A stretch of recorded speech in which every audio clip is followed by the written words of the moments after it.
A life-changing journey triggered by a note left on a car's windshield.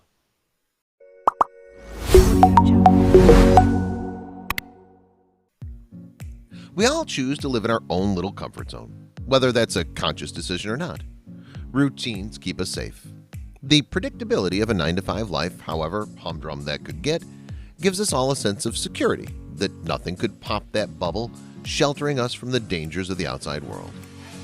Then, one seemingly ordinary day, something ruins it all, turning that bouncy safety bubble into a fragile glass shattering around you. Most of us settle on first impressions about someone. This is simply because it takes up so much time and effort to stop and scrutinize someone at a deeper level. We think that the way one smiles or frowns or even their tone or accent when speaking can tell us a whole lot of things about their being. But making these assumptions is flat out wrong. In fact, it can have a huge consequence to the other person. Yasmin Swift, a 19-year-old hairdresser from Kent in England, went out with her friend at a local pub one evening.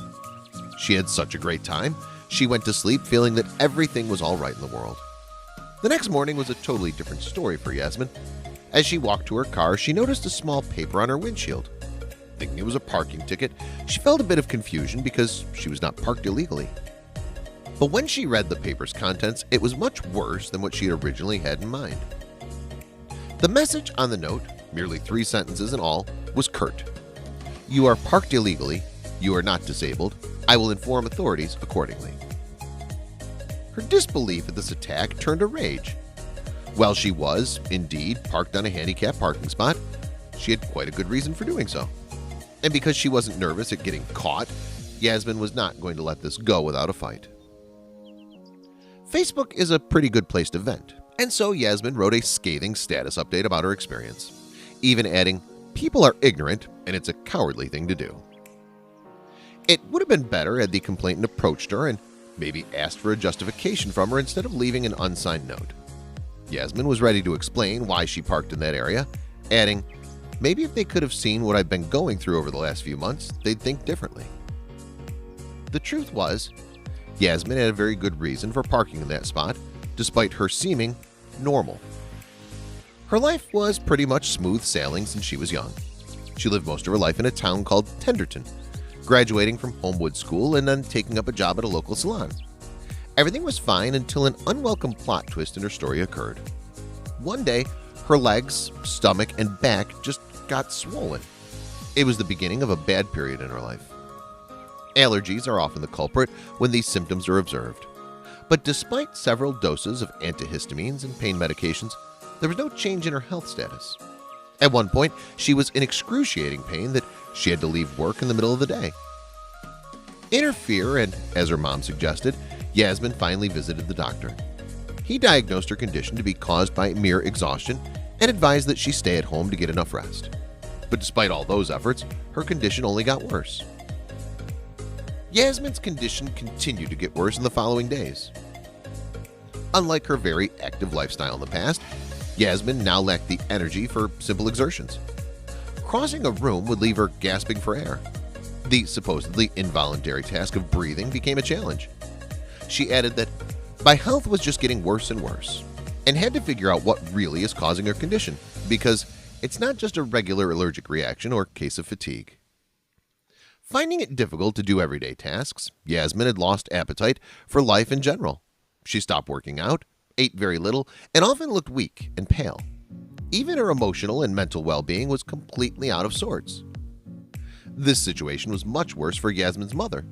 She too suffered as she saw her daughter get weaker and sicker every single day. There was very little she could do to help. Yasmin confided, "My mom was scared she would lose me." For both of them, it seemed that's precisely what was going to happen. Yasmin had to be rushed to the emergency room so often that the doctors and nurses at Tenderton's hospital knew her family, and even her friends by name. Numerous kind of diagnostic tests were done. Oddly, all those came back as normal. Even to the trained medical eye, Yasmin was healthy. But she was not. She continuously wasted away. At one point, she even wondered if she was a hypochondriac, that she was just imagining everything and conjuring up various symptoms. The whole process of finding out what Yasmin's condition was took a year. She didn't even know how many procedures there were. But after that long, arduous process, the diagnosis finally came in. She had a rare lung disorder called idiopathic pulmonary arterial hypertension, the cause of which is unknown. It's a life-limiting illness that causes shortness of breath and extreme fatigue. Others who have this condition even pass out at times. The worst part is that it has no known cure. At this point, Yasmin had to accept the fact that she was tremendously sick. Because this illness is now a part of her, Yasmin tried to learn everything about it. Idiopathic pulmonary arterial hypertension basically causes an increase in blood pressure in the pulmonary arteries. It being idiopathic means that no medical expert can surely pinpoint its root cause. The disease is life-threatening because the increased blood pressure in the pulmonary arteries puts too much strain on her heart. And because the heart's activities greatly affects the lungs, it also causes respiratory problems such as difficulty in breathing, fatigue, and sudden loss of consciousness. Knowing and understanding some things about her condition gave some comfort to Yasmin. At the very least, she wasn't just a hypochondriac imagining symptoms, but that, she found out, was just a short sigh of relief. Aside from the challenging symptoms that she had to live with every single minute of every day, Yasmin had to brave the treatment procedure for her condition. And this, she soon found out, was not merely taking pills in the morning. For one, the main treatment mode for idiopathic pulmonary arterial hypertension was a permanent intravenous drip, which will be attached to the patient's chest. The IV drip is connected to a pump that will introduce and circulate the medication in her body. The meds are symptomatic, used to merely relieve the symptoms associated with the condition. Aside from learning to live with this for the rest of her life, she had to do so with courage and composure. Based on medical historical reports, those suffering from idiopathic pulmonary arterial hypertension live only up to 17 years old. At 19, Yasmin has surprised her doctors as she bested the disease. Succumbing to the disease was not in Yasmin's plans. In spite of everything she's been through, the unexpected challenge, the depressing diagnosis, and the taxing treatment, she tried to live her life in the best possible way, finding normalcy in harsh times. And then, the note on her windshield came along. Yasmin's new life is difficult. Judgment from other people was something she didn't need at all. Because she tried to seem normal and healthy, a lot of people raise their eyebrows when she parks her car in a handicap spot. "You can tell people are staring when you get out of the car," she said, adding that she feels like she has to walk out of the car limping so she won't be judged. The note, however, convinced her that enough is enough. The callous note pushed her over the edge. For her, it was worse than the judgmental stares she almost got used to. Yasmin decided that calling out the anonymous person on Facebook was the best thing she could do. "To the person who wrote this lovely message on my car last night," she started, "just because I look well doesn't mean I am well." Yasmin then continued berating the person for concluding that she's merely an uncaring person, parking at the wrong spot when she had to devote every single iota of strength she had to wake up in the morning and deal with her condition. "If you'd like to give me your heart and lungs, I would happily go back to my old life." She ends her post with, "Not all disability is visible." Yasmin was weary of having to provide evidence of her handicap. Her Facebook post was to let people know how she really felt, that appearing normal was something she had to work for. Voicing out her thoughts, she really didn't care about how people thought of her. The status update was posted a month ago. In that duration, it's acquired nearly 4,600 likes, over 1,000 comments, and almost 4,000 shares. Many felt her frustration. Many understood her journey. One commented, "Well done for speaking up for yourself and others in the same situation." Another person gave a good counsel. "Keep your chin up. Ignore those who lead sad little lives." The deluge of support made Yasmin think that everything which happened to her was nearly worth it.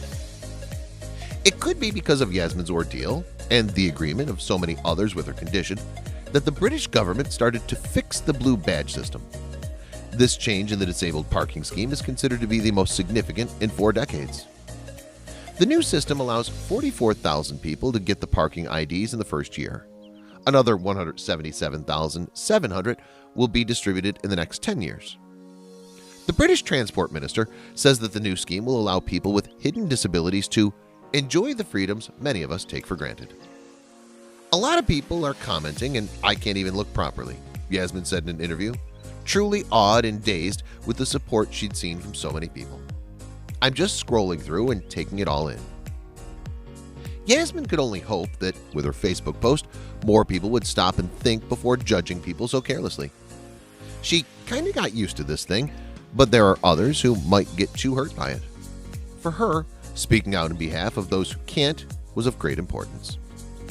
Based on statistics, 1 in 2 Americans is diagnosed with chronic conditions, the symptoms of which are unseen. In fact, 96% of that particular population are asymptomatic. Because of this, they're not considered disabled. It's even worse when one has Yasmin's conditions or something rare like it. About 10% of all Americans have what's called invisible disabilities. They seem perfectly healthy on the outside, but are really struggling to live as they're in a constant battle with their bodies.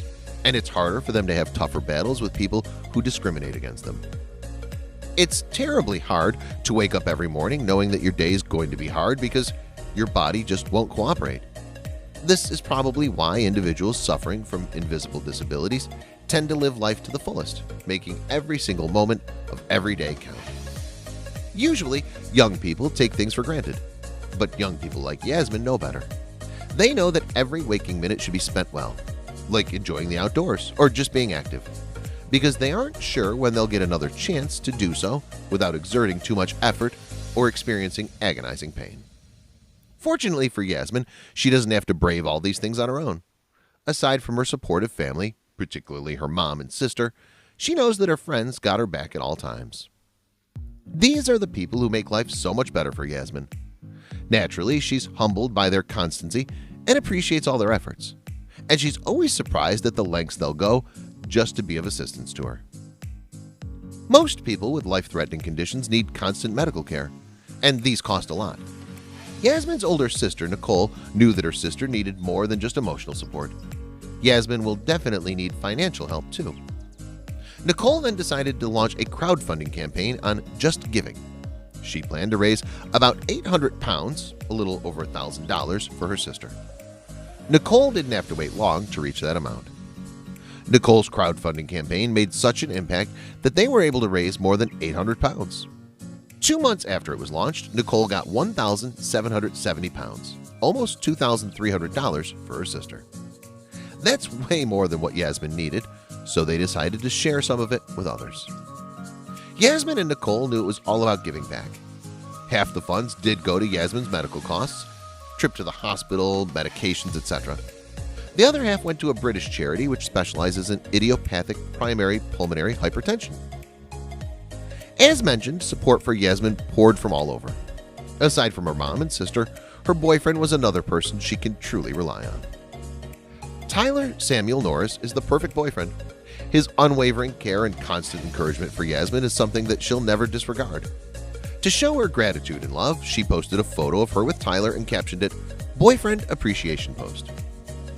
Yasmin has always loved doing fun activities, and Tyler is a ready companion for whatever she has in mind. Once the couple went swimming with dolphins at Zoo Marine Algarve, a Portuguese theme park. Having the time of their lives, Yasmin posted another photo online, captioning it with, "So glad I got to do this with you." Tyler had the sweetest reply, "So lucky I was the one who got to do it with you. Trip of a lifetime." Yasmin's Instagram feed will show anyone that she is, indeed, living and loving life. It's packed with photos that show fun moments in beautiful locations, mostly with loved ones. One can get a bit envious of her posts, of the places she's been to here and abroad, but it's better to hold your tongue or take your finger off the keypad before commenting. If you look a little closer at the photos, you will see what lies beneath. During Yasmin and Tyler's vacation in Portugal, she was photographed wearing a nice little bikini on the beach, smiling at the camera, looking very happy. But her caption for that particular photo should give one a clue of the real deal. "I know where I would much rather be today." One of the comments came from Nicole, Yasmin's sister. She asked if Yasmin was okay and received a distressing reply. Yasmin's shoulder was so sore that minor movements hurt her. For Yasmin, raising awareness and encouraging understanding of her disease and all kinds of invisible disability is vital. This is one thing that could alleviate the physical pain caused by the condition and heartache she's had over the years, particularly from the note. It wasn't fame or money that she was after. What she really wanted was for people to stop and think for a second before immediately jumping to judgmental conclusions. Frankly, this is a lesson that every single one of us ought to put in mind. Nikita Chopra, a self-love expert, knows what Yasmin went through and totally sympathizes with her. Nikita was also 19 when doctors told her she had psoriatic arthritis. She knew how difficult everyday life for people with her condition was. When she moved to New York City, commuting via the subway was a challenge. I held back countless tears from the feeling that no one understood what I was going through. She confides as she narrated the time when no one would let her sit down on the train despite her being in pain from her own chronic disease. Yasmin won't let anything browbeat her to depression. Despite all the challenges she's faced, and the more which will probably come, her outlook in life will always be positive. Who knows what fate has in store for her? The condition she now has may just cut her life short. That's why Yasmin decided not to waste time and effort thinking negatively or dwelling on the negativity of others. Her life motto is English poet George Herbert's genius, "Living well is the best revenge," and she plans to live it that way.